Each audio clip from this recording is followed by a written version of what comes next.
I was elbow-deep in emerald silk when the call came that my ex was marrying my sister. Outside, Nairobi's glittering skyline mocked me through rain-streaked windows, while inside my boutique, I stabbed another pin into what would become a $300 fascinator. My fingers, usually so steady, trembled against the delicate fabric. "Nicole? You there?" My best friend Clara's voice crackled through the phone speaker. "Yeah." Just that single word felt like swallowing glass. I shifted the phone and watched crimson bloom where I'd pricked my finger. "When's the wedding?" "6 months. Olivia wanted to tell you herself, but I'd been avoiding family gatherings since James and I split 9 months ago. 9 months, 3 weeks, and 4 days, if anyone was counting. Which I wasn't. Definitely wasn't. The rain intensified, drumming against the tin awning above my shop window, like impatient fingers. I'd opened Crowning Glory Millinery 3 years ago, back when James still called me his muse. Back before I caught him with his tongue down my coworker's throat at the agency Christmas party. "Listen," Clara continued, with that careful tone people use around the newly bereaved. "You need to get out, do something. Meet people who aren't made of felt and feathers." I glanced at the half-finished hat on my workbench, its jade plumage accusingly bright. "My hats don't betray me.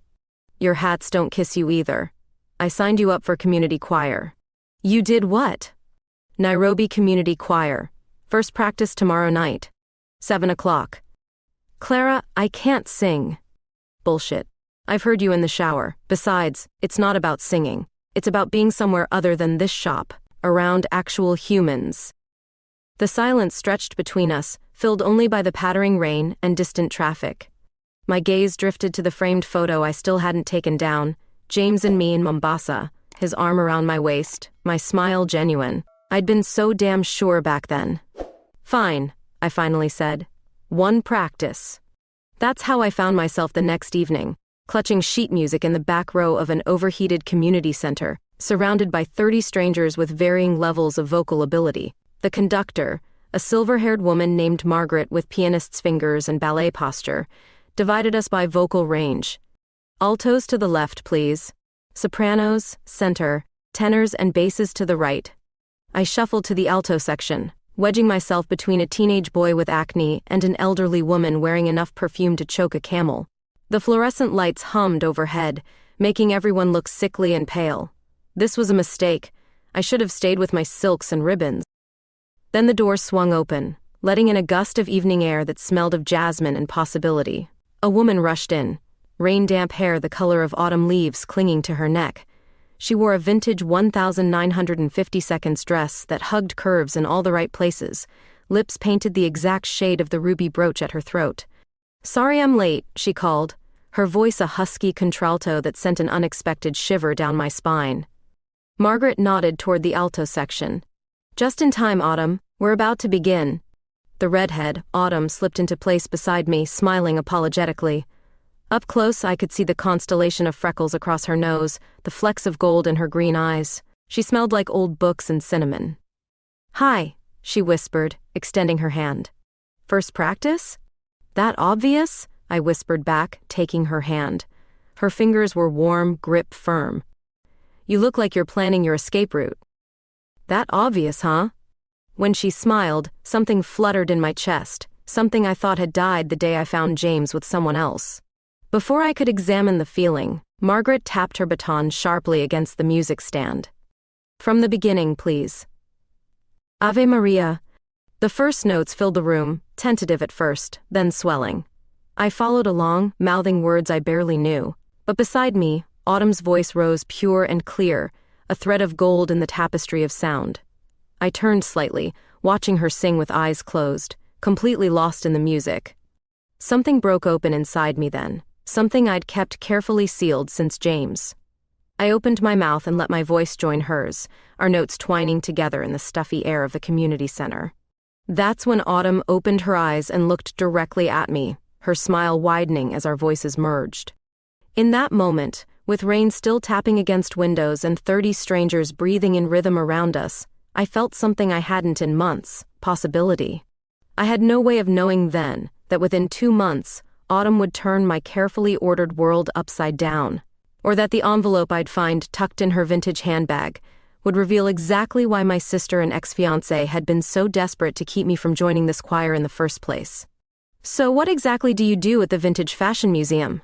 I asked Autumn as we huddled under the awning of Café Mocha, waiting for the afternoon drizzle to ease. It was our third post-choir coffee, a ritual that had evolved naturally after practices. "I curate the textile collection," she replied, steam from her latte curling around her face like a veil. "Basically, I'm the crazy lady who loses her mind over the proper preservation of a 1920s beaded flapper dress." I laughed, watching how her eyes crinkled at the corners when she smiled. "That doesn't sound crazy to me. I once spent 14 hours straight reconstructing a vintage Schiaparelli hat design." 14 hours? Her eyebrows shot up. "I forgot to eat, or sleep." I shrugged, embarrassed by my confession. "When I'm creating something, everything else just disappears." "I know exactly what you mean." She leaned closer, her voice dropping. "Last month I found a Madame Grès gown from 1937 at an estate sale. I canceled dinner with friends to document and preserve it. They still haven't forgiven me." The rain intensified, drumming against the awning. Inside the cafe, someone played jazz on the piano, something slow and melancholy that seemed to match the weather. Autumn's perfume, something with notes of vanilla and bergamot, mingled with the coffee scent. "You should come by my shop sometime," I said impulsively. "I'm working on a new collection for the spring season, vintage-inspired pieces." "I'd love that." Her smile was genuine, reaching her eyes. "When?" 2 days later, she appeared at my boutique door, shaking water from a clear umbrella. Outside, Nairobi was washed in gray, but Autumn brought color. Her copper hair, her emerald dress, the ruby lipstick that matched her name. "This place is amazing," she breathed, turning slowly to take in my workshop. Mannequin heads lined the shelves, each crowned with a half-finished creation. Bolts of fabric in jewel tones leaned against walls. Feathers, beads, and ribbons filled glass jars like exotic candy. "It's a mess," I apologized, suddenly seeing my sanctuary through a stranger's eyes, the coffee cups collecting on surfaces, the pins scattered across workbenches. "It's alive," she corrected, running her fingers over a midnight blue cloche. "There's a difference." I showed her my latest designs, explaining my process, how I start with a sketch, then build the structure, layer by layer. She listened with genuine interest, asking questions about technique and materials that revealed her expertise. "This one," she said finally, lifting a wide-brimmed creation in pale pink. "This is extraordinary. Try it on." I guided her to the vintage mirror in the corner. She placed it carefully on her head, angling it just so. The color made her skin glow. Her eyes seemed greener. Something shifted in my chest, a tightness I couldn't name. "It suits you," I said, my voice oddly husky. "Take it." I couldn't. "Please. Consider it professional courtesy." One textile artist to another. Our eyes met in the mirror, and something electric passed between us. I'd felt this before, this flutter, this awareness, but never for a woman. It unsettled and intrigued me in equal measure. "Can I see what you're working on now?" she asked, carefully setting the hat aside. I led her to my workbench where swatches of silk in various shades of blue lay scattered beside sketches. "I'm trying to capture the feeling of water, how light moves through it, how it changes." She picked up a piece of shot silk that shimmered from cerulean to turquoise depending on the light. "This," she breathed. "This is exactly right." Our fingers brushed as she handed the fabric back, and I felt that current again, stronger this time, unmistakable. Her eyes widened slightly, and I knew she'd felt it too. "I should show you the different weights," I said quickly, moving to the shelf where bolts of fabric waited. My heart hammered against my ribs as I pulled down samples, fighting to keep my hands steady. "This one has the drape I'm looking for," I explained, holding out a length of silk charmeuse. "But I worry about structure." She moved closer, her shoulder touching mine as she examined the fabric. "What if you backed it with something stiffer?" Her fingers joined mine on the silk, warm and sure. Something like... The rest of her sentence disappeared as our eyes met again, closer now. The workshop seemed suddenly too small, too warm. I could count the freckles across the bridge of her nose, see the tiny fleck of amber in her left iris. "Nicole," she whispered, and my name in her mouth sounded like a question. I didn't have an answer, not one I could articulate. Instead, I took a step back, breaking the moment. I should get back to work, I said too brightly. The spring showing is in 6 weeks. Of course. She nodded, disappointment flickering across her face before she masked it with a smile. Maybe you could display some pieces at the museum? We're hosting a fundraiser next month. Local artisans, champagne, silent auction. It would be perfect for your collection. That sounds great, I said, grateful for the return to professional territory. As she left, umbrella tilted against the persistent rain.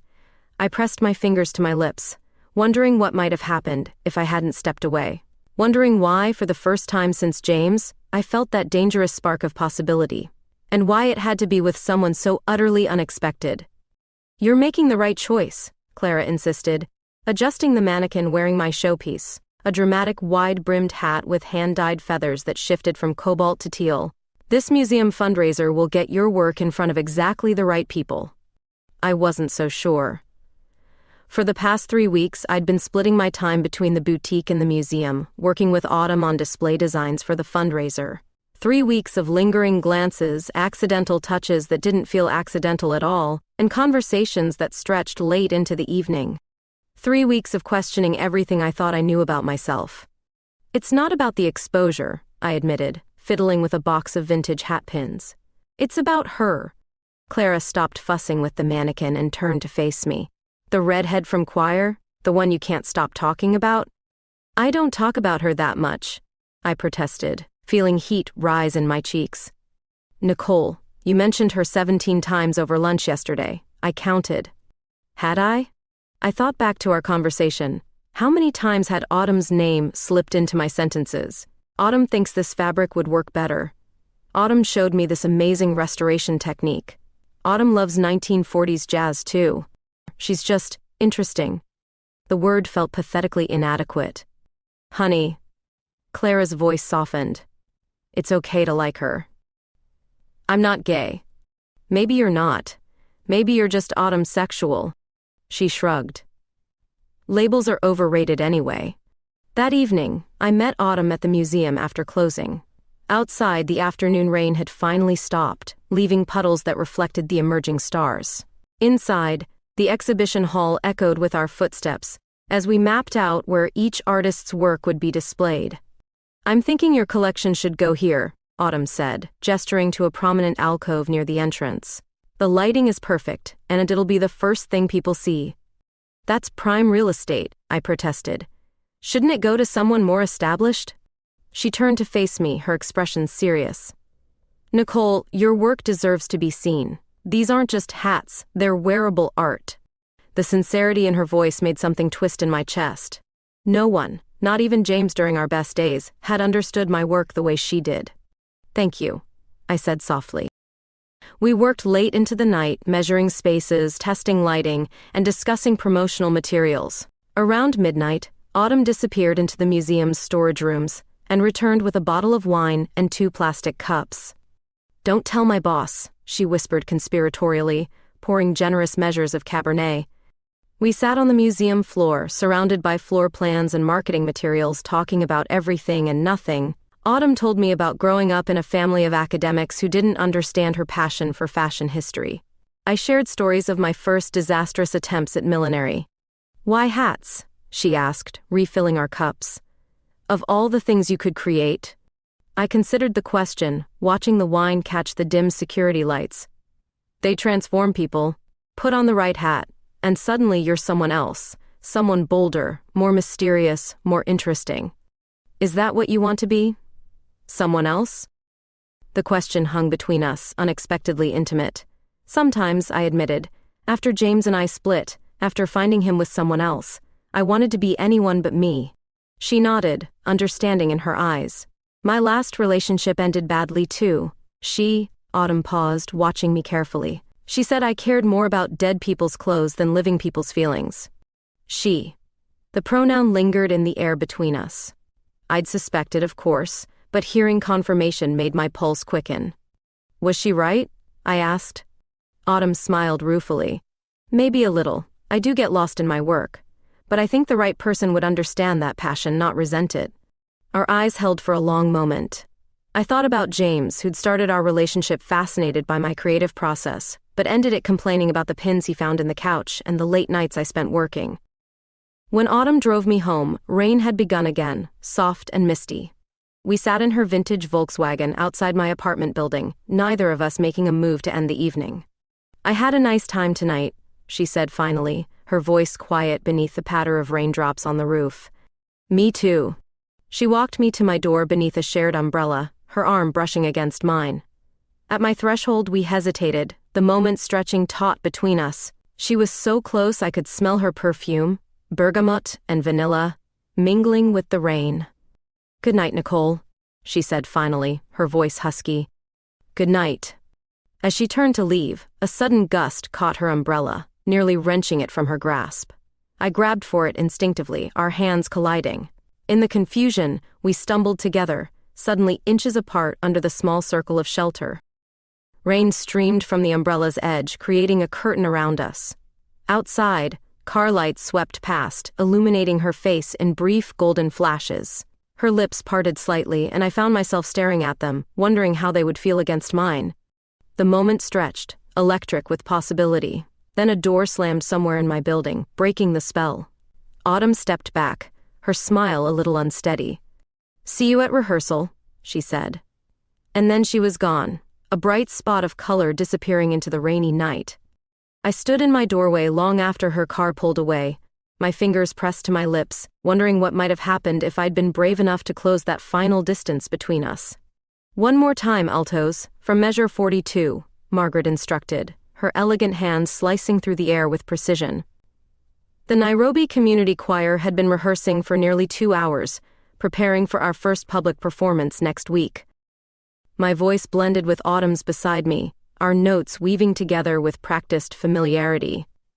In the 6 weeks since I'd joined the choir, singing had become the highlight of my week, though I admitted to myself it had less to do with music and more to do with the woman whose shoulder occasionally brushed against mine. After our near kiss in the rain, something had shifted between us. We still worked together on the museum fundraiser, still shared coffee after rehearsals, but now every interaction hummed with unspoken tension. I caught her watching me when she thought I wasn't looking. I found myself doing the same. "Beautiful, everyone," Margaret said as we finished the piece. "Remember, formal attire for the performance, black dresses or suits. We want to look as good as we sound." As we gathered our music, Autumn leaned close. "Nervous about next week?" "Terrified," I admitted. "I haven't performed in public since my disastrous recorder solo in 4th grade. Her laugh was warm honey. "You'll be fine. Your voice is gorgeous." Before I could respond, Clara appeared at my side. "Ready to go?" she asked, eyeing Autumn with obvious curiosity. "Clara, this is Autumn," I said. "Autumn, my best friend Clara." "The famous Clara," Autumn smiled, extending her hand. "Nicole mentions you all the time." "Funny, she mentions you quite a bit too," Clara replied with a smirk that made me want to disappear into the floor. On performance night, the community center's auditorium was transformed. Simple decorations adorned the walls, and rows of chairs faced the risers where we would stand. I peeked through the side door and felt my stomach drop. The room was filling quickly.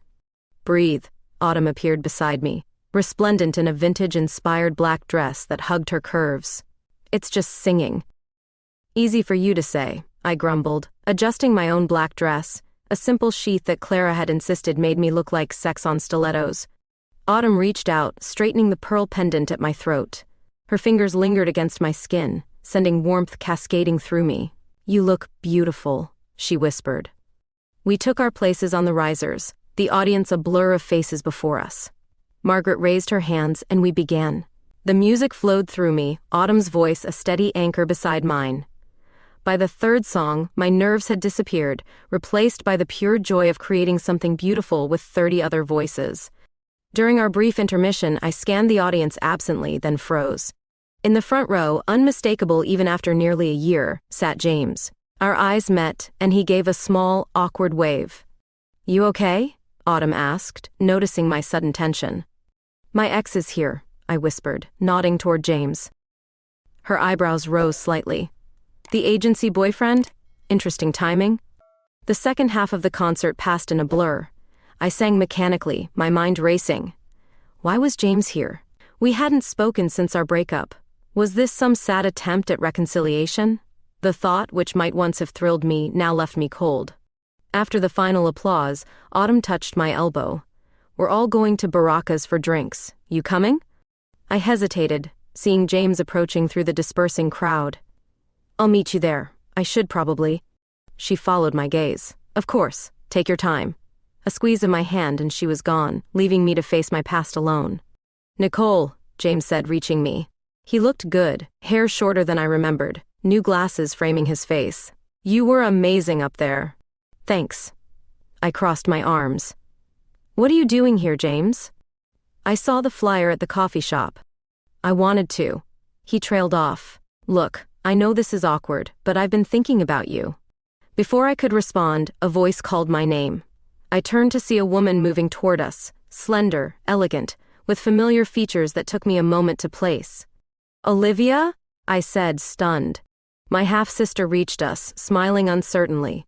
We shared a father but had grown up in different homes, our relationship always more polite than close. I hadn't seen her in over a year. Surprise, she said, her voice nervous. You were wonderful. You came together? I looked between them, confusion mounting. James cleared his throat. Olivia and I have been seeing each other for a few months now. The words hit like a physical blow. My ex-boyfriend and my half-sister. The room seemed to tilt slightly. We wanted to tell you ourselves, Olivia said quickly. Before you heard it elsewhere. How? Considerate, I managed, my voice hollow. The betrayal wasn't about James. I was long past caring who he dated. But Olivia? My own blood? There's more, James said, his expression grave. We're engaged. The party at Baraka's was in full swing when I arrived, eyes burning with unshed tears.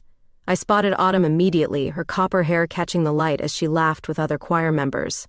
She saw me enter and her smile faltered. Excusing herself, she crossed to me. What happened? My ex is marrying my sister, I said, the words still unreal. Half-sister, whatever. Damn, she whispered, taking my hand. I'm so sorry, Nicole. Can we get out of here? I asked, suddenly desperate to escape the noise, the crowd, the knowing glances from people who'd witnessed my hasty exit from the theater. In the bathroom at Baraka's, I splashed cold water on my face, trying to process the evening's revelations. The door swung open, and Autumn appeared, concern etched on her face. Talk to me, she said softly. I'm not upset about James, I admitted, watching water drip from my chin. I'm upset about Olivia. We were never close, but she's family. She should have told me months ago. Autumn stepped closer, her hands gentle as she turned me to face her. What can I do? In the harsh bathroom lighting, with mascara smudged beneath my eyes and heart aching with family betrayal, I felt raw, exposed. But looking at Autumn, her concerned eyes, her parted lips, I also felt something else, something like courage. Just be here, I whispered. I'm not going anywhere, she promised, and when she pulled me into a hug, I felt something inside me finally begin to heal. We stumbled into my apartment just before midnight, wine bottles clinking in Autumn's bag, an impulsive purchase from the corner store after leaving the party early. Rain pattered against the windows, creating a cocoon of sound around us. Make yourself comfortable, I said, kicking off my heels. I'll find glasses. My apartment reflected my work, organized chaos. Sketches pinned to walls, fabric samples draped over furniture, mannequin heads watching from shelves like silent sentinels. I'd always been self-conscious about the space, especially when James used to complain about pins in the sofa cushions, but Autumn explored with appreciative eyes. This is so you, she said, running her fingers along a sketch of my newest design. I returned with wine glasses to find her examining the framed photo I still hadn't removed. Me and James in happier days. She didn't comment, just accepted her glass with a smile that didn't quite reach her eyes. We settled on my sofa, the distance between us carefully calibrated. Not too close, not too far. I was acutely aware of her perfume, the way her dress rode up slightly above her knees, the constellation of freckles disappearing beneath her collar. Tell me something good, she said, breaking the silence. Something that has nothing to do with exes or sisters or choirs. I thought for a moment, sipping my wine. I'm designing a line inspired by 1930s cinema. Glamorous pieces for everyday wear. I'd love to see your sketches. The wine softened the edges of the evening as we spread my drawings across the coffee table. Autumn's fingers traced the pencil lines with reverence, her commentary insightful. She understood what I was trying to create in a way no one else ever had. "These are extraordinary," she said finally, leaning back on the sofa cushions.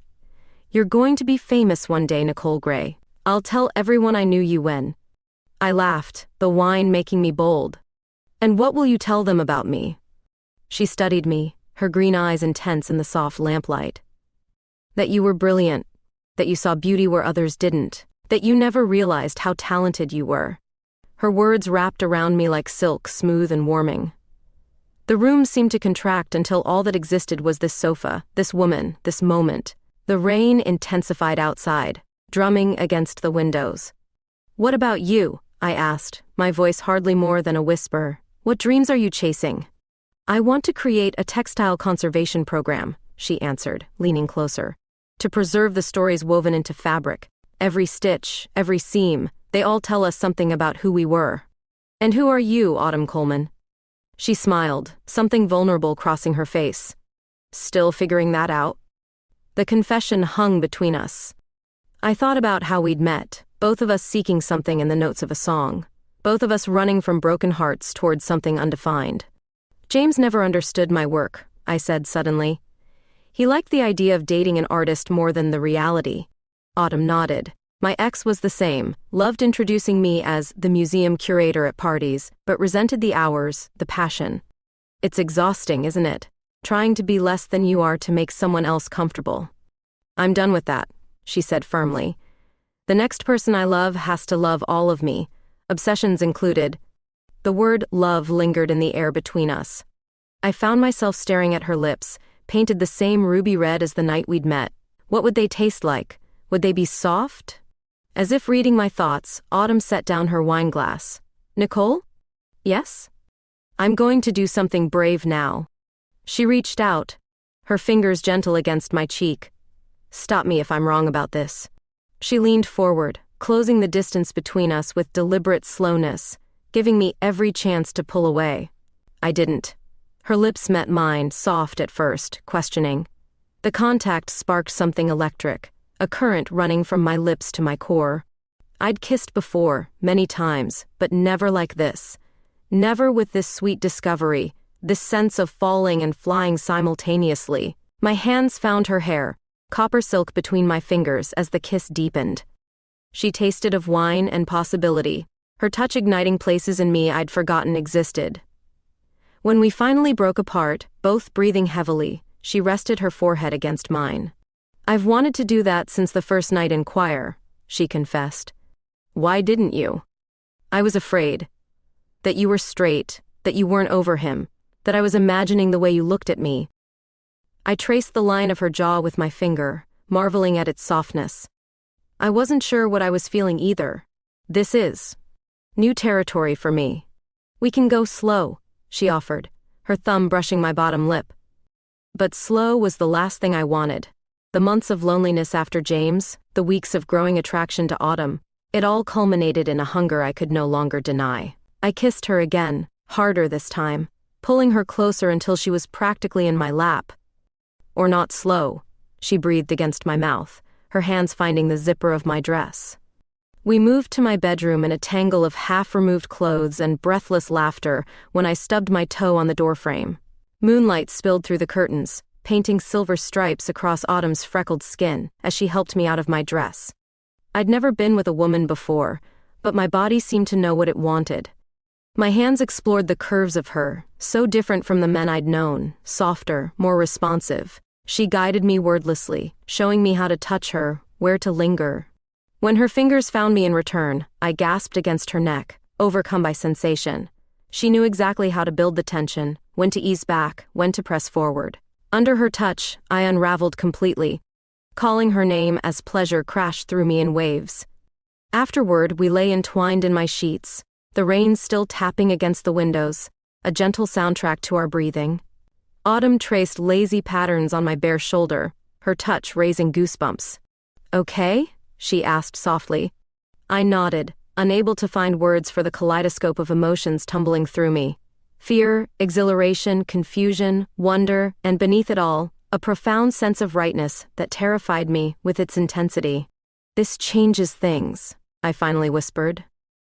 She propped herself up on one elbow, her hair falling in a copper curtain around her face.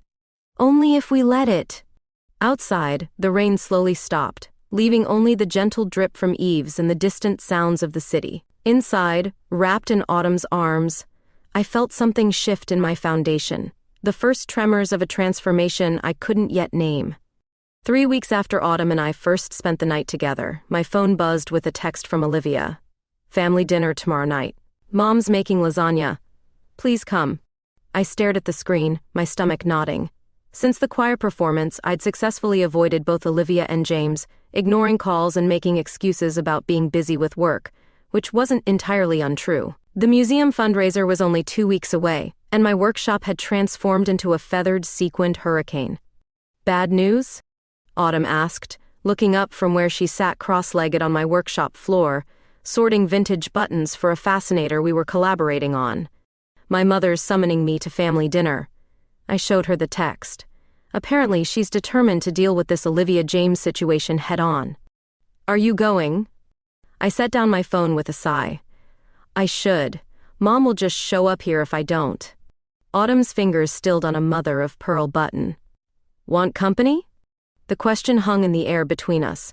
We hadn't put labels on what we were doing. We spent most nights together, worked side by side during days, and I'd never been happier.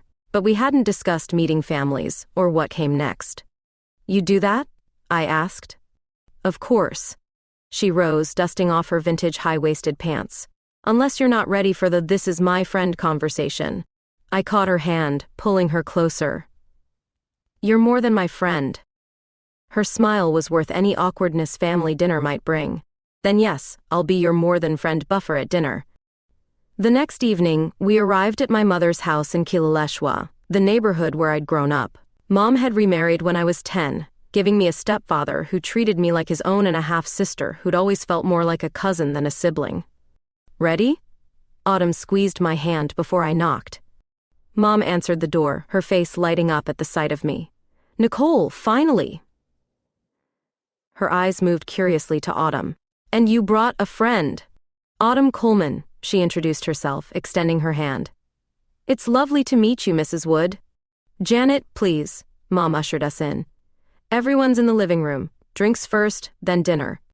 Everyone met my stepfather Robert, looking uncomfortable in a collared shirt, Olivia, perched nervously on the edge of the sofa, and James, who stood awkwardly when we entered. Nicole, he nodded. His eyes widened slightly at the sight of Autumn beside me. And Autumn, right? From the choir? Good memory, she replied, coolly. An uncomfortable silence stretched until Mom clapped her hands. Drinks. Robert's playing bartender tonight. 2 glasses of wine later, the initial awkwardness had somewhat dissipated. Mom chatted with Autumn about the museum, while Robert engaged James in forced conversation about football. Olivia kept shooting me pleading looks that I steadfastly ignored. At dinner, Mom served her famous lasagna, and the conversation turned to the upcoming wedding. I focused on my plate, feeling Autumn's reassuring presence beside me. We're thinking June, Olivia said, her voice deliberately casual. Small ceremony, just family and close friends. Lovely, Mom replied, too brightly. Nicole, will you be bringing Autumn? I choked on my wine. Mom, they haven't even set a date yet. I'm just asking. She turned to Autumn. How long have you two been, friends? The meaningful pause wasn't subtle. I felt heat crawl up my neck. We met at choir about 2 months ago, Autumn answered smoothly. But we've been working together on a museum fundraiser too. Autumn's the textile curator at the Vintage Fashion Museum, I added. That sounds fascinating, Robert said, clearly relieved for a neutral topic. What exactly does a textile curator do? As Autumn launched into an explanation, I felt Olivia's eyes on me. When I finally met her gaze, she mouthed, "Can we talk?" and nodded toward the kitchen. With reluctance, I followed her from the table. In the kitchen, she leaned against the counter, arms crossed defensively. I know you're upset with me, she began. Upset doesn't cover it, I replied. You're marrying my ex, Olivia. You didn't think that deserved a conversation before I saw you together at my choir performance? We tried. I called you 6 times in April. To tell me you were dating my ex? Yes. But you never called back. I remembered those calls. During the week I'd been finalizing designs for the spring collection, when I'd been too busy to deal with anything not related to work. The same week I'd met Autumn. You could have left a message, I said, but my anger was deflating. Like what? Hey sis, dating your ex, call me back. Olivia ran a hand through her hair. I know it's weird. I never expected to fall for James. It just happened. The sincerity in her voice was hard to dismiss. Do you love him? I asked. Yes. No hesitation. I do.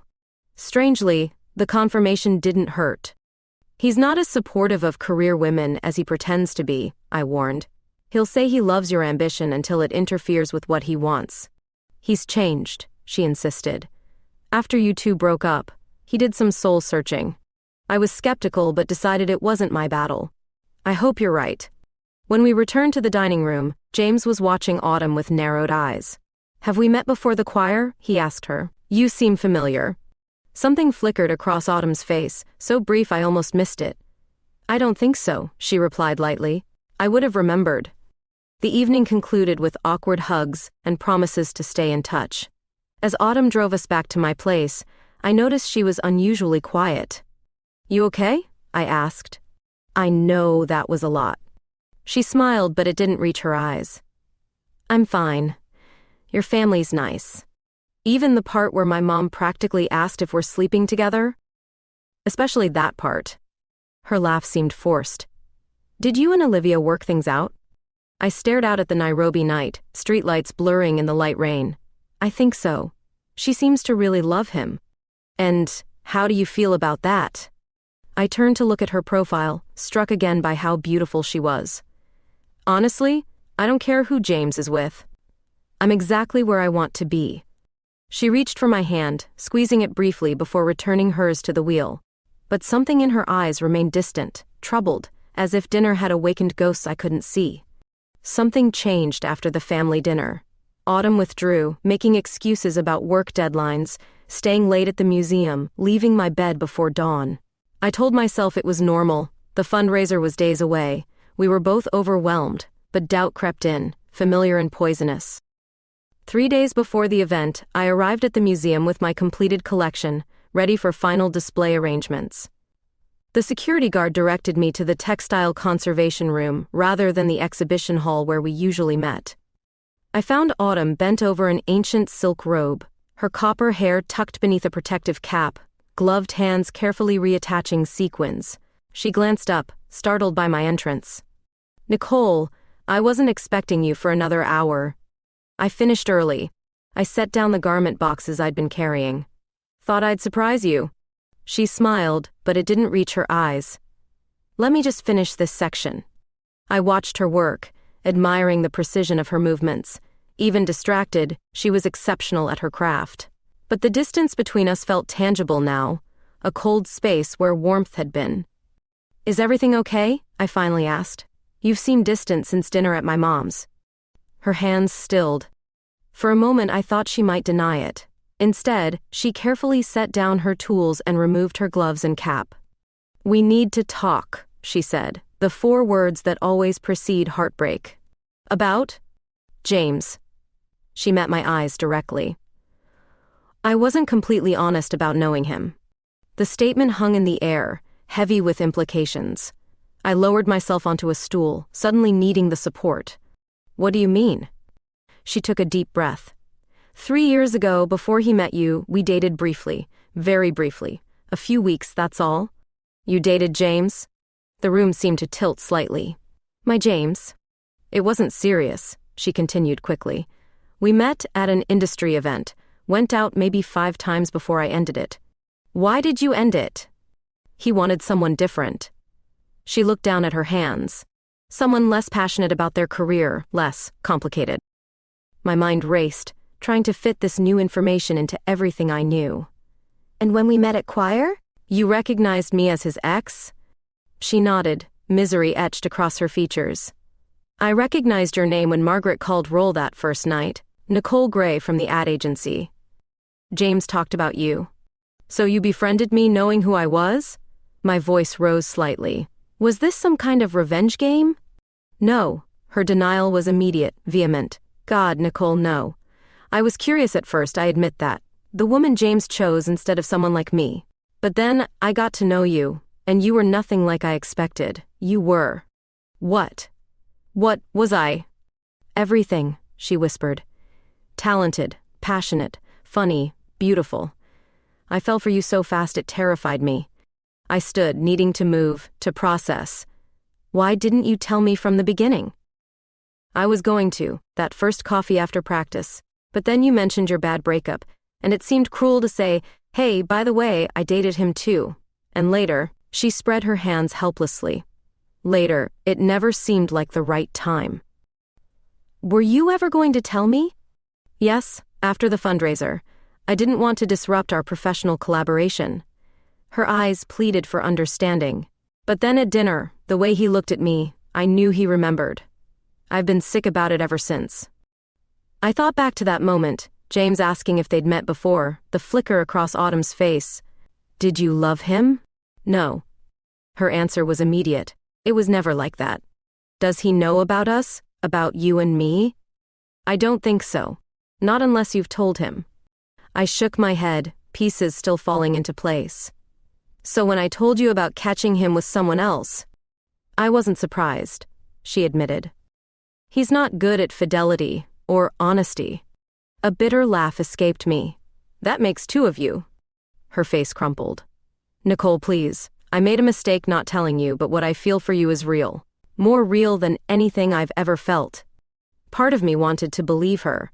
The part that remembered her body against mine, her laugh in the darkness, the way she understood my work, in a way no one else ever had. But another part, the part shaped by betrayal, couldn't separate this deception from the truth. I need time, I said finally. To think. Of course. Her voice was small. Whatever you need. I gathered my garment boxes, suddenly desperate to escape the museum, this room, her presence. At the door I paused. The fundraiser set up. I can handle it, she interrupted. If you want to skip the final arrangements. I nodded stiffly. I'll see you at the event. Outside in the parking lot, I sat in my car, hands gripping the steering wheel until my knuckles whitened. Rain began to fall, gentle at first, then with increasing intensity, matching the storm inside me. I thought of all the moments Autumn could have told me the truth, our first coffee, our first kiss, our first night together. Each silence now felt like a choice, a small betrayal. My phone buzzed with a text from Clara. Lunch? I need wedding gossip. I started the car, grateful for the distraction. As I pulled away from the museum, I caught a glimpse of Autumn watching from an upstairs window, a small, still figure framed by glass and rain. At the restaurant, Clara took one look at my face and ordered wine instead of coffee. What happened?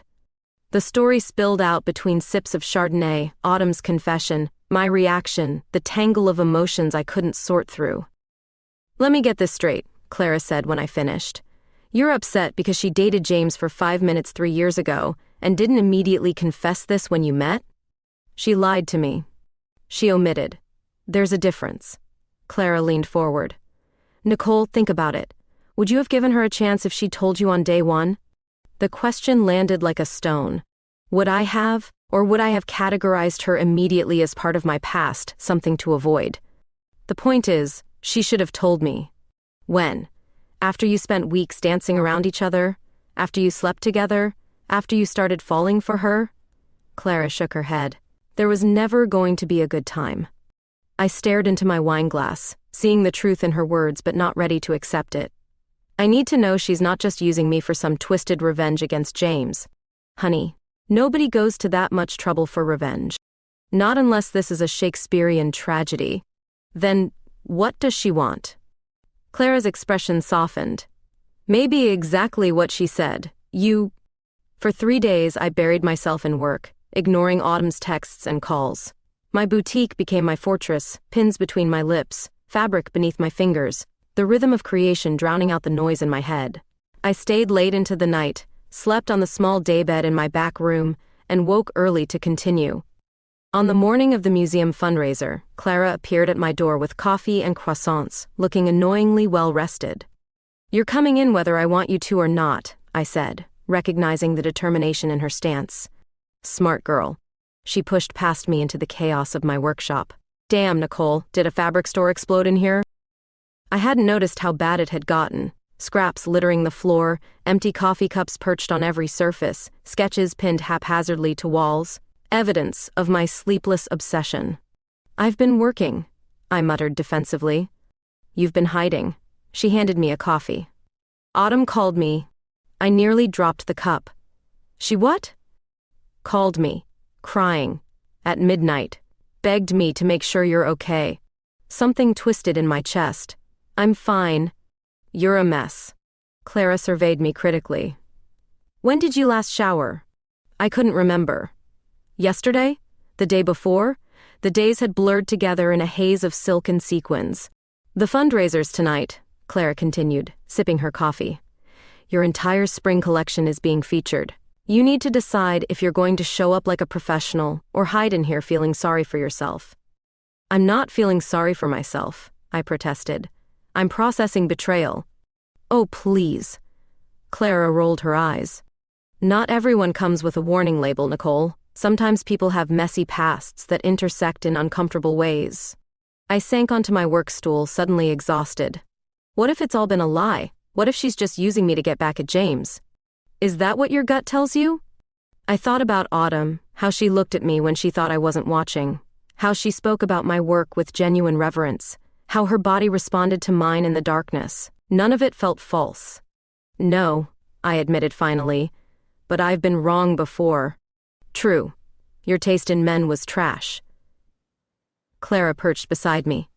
"But Autumn isn't James, and maybe that's what scares you most." Her words hit uncomfortably close to home. With James, even at our best, I'd always held part of myself back, the ambitious part, the creative part, the parts that made him uncomfortable. With Autumn, I'd been wholly myself from the beginning, and she'd embraced all of me. "Go shower," Clara commanded, pulling me from my thoughts. "I'll start cleaning this disaster zone." By evening, I was as presentable as circumstances allowed, hair twisted into an elegant knot, body wrapped in a midnight blue dress of my own design, featuring subtle hand beading along the neckline.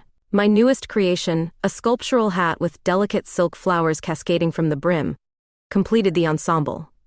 "You look amazing," Clara declared, adjusting my necklace. "Now remember, you're a professional first tonight. Personal drama second."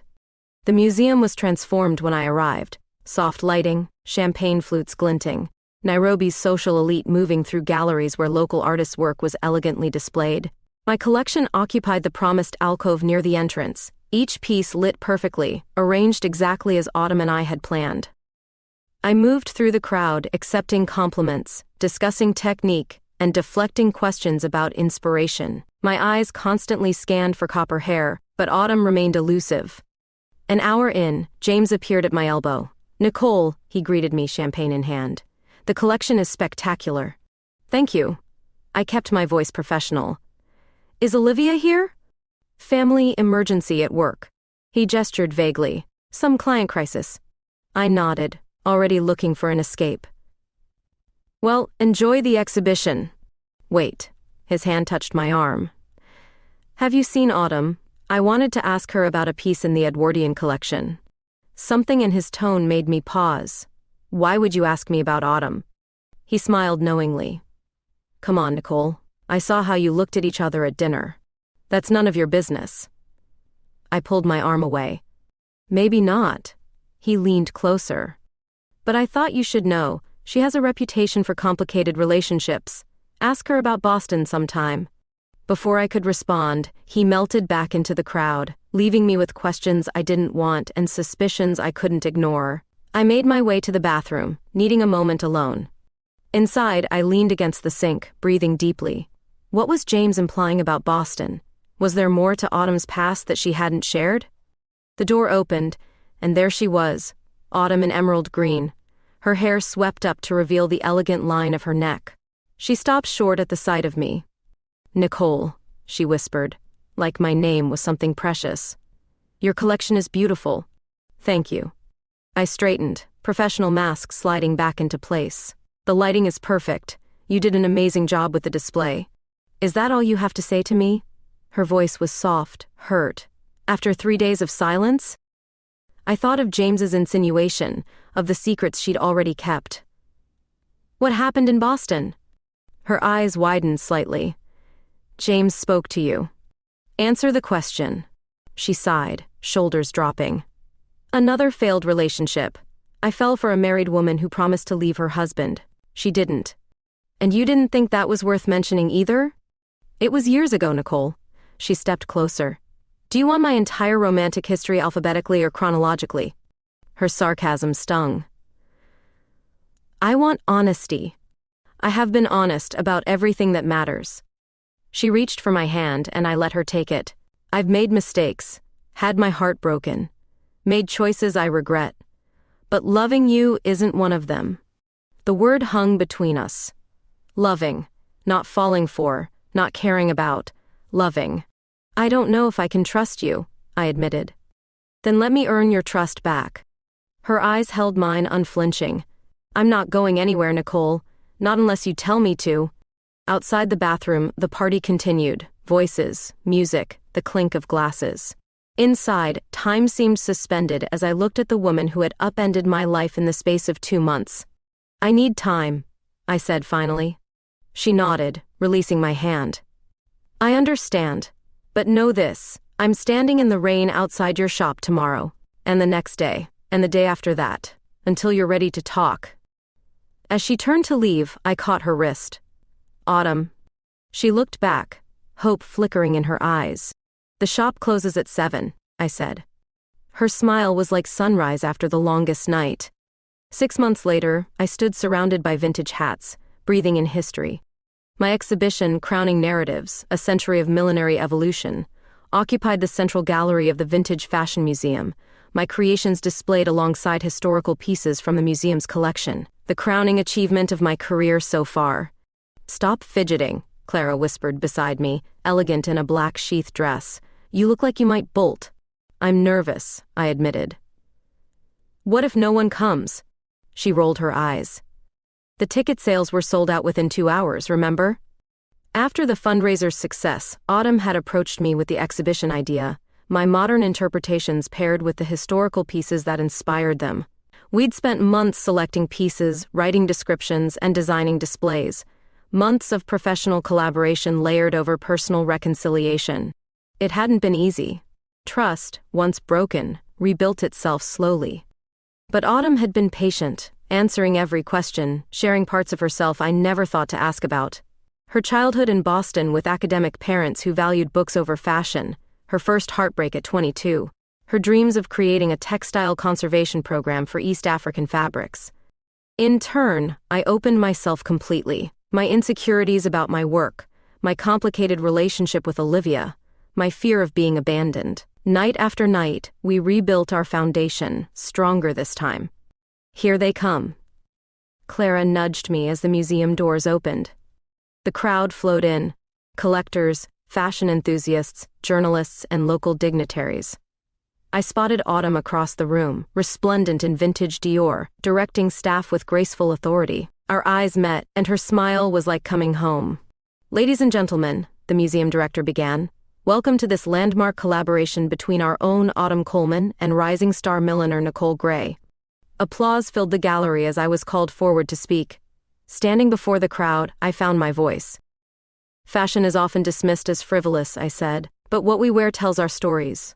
A hat is never just a hat, it's an expression, a memory, a piece of history perched above our eyes." As I spoke about my creative process, my gaze found familiar faces in the audience. My mother, beaming with pride, Robert, looking uncomfortable but supportive in his suit. Even Olivia, who had gradually rebuilt our relationship through cautious texts and occasional lunch dates. James stood beside her, his arm around her waist. Our eyes met briefly, and he nodded, not quite an apology but an acknowledgement. I nodded back, surprised to find the gesture held no pain. Some wounds heal so completely you forget they were ever there. After the speeches, I circulated through the crowd, discussing inspiration and technique. Critics praised the exhibition's narrative coherence. A boutique owner from Paris expressed interest in carrying my line. A fashion magazine editor scheduled an interview. "You're glowing," Autumn whispered when we finally had a moment alone, tucked into a quiet corner of the gallery. "Success suits you. So does happiness," I replied, squeezing her hand. "Did you see the turnout? I told you people would respond to your vision." Above us hung my favorite piece, a wide-brimmed hat with hand-dyed silk roses cascading from crown to brim, paired with a 1940 seconds original that had inspired it. "There's something I've been meaning to ask you," I said, suddenly nervous. "What would you think about combining our professional spaces?" Her eyebrows rose. "What do you mean?" "My lease is up next month. I've been looking at a larger space, room for my workshop, plus a small gallery area, maybe even space for textile conservation. A place where we could both work." Hope bloomed across her face. "Are you asking me to move in with you, professionally speaking?" "Professionally, and perhaps," I took a deep breath, "perhaps personally too." She studied me, searching for certainty. "Are you sure? It's a big step." "I've never been more sure of anything." I touched her cheek, no longer caring who might see. "I love you, Autumn Coleman. Your complications, your history, your passion, all of it." The setting sun streamed through the museum windows, painting everything gold. Around us, people admired creations born from the past but reaching toward the future, just like us. "Yes," she whispered. "To all of it." Later, we stood on the museum's rooftop terrace, city lights replacing the sunset. The exhibition continued below, but we'd stolen a moment alone. "I have something for you," she said, reaching into her vintage clutch. She withdrew a small box wrapped in tissue paper, a celebration gift. Inside was a brooch, a delicate arrangement of silver threads forming a bird in flight, studded with tiny sapphires. "It's 19th century," she explained. "The silversmith made it for his wife when they moved to Kenya to start a new life together. It's beautiful."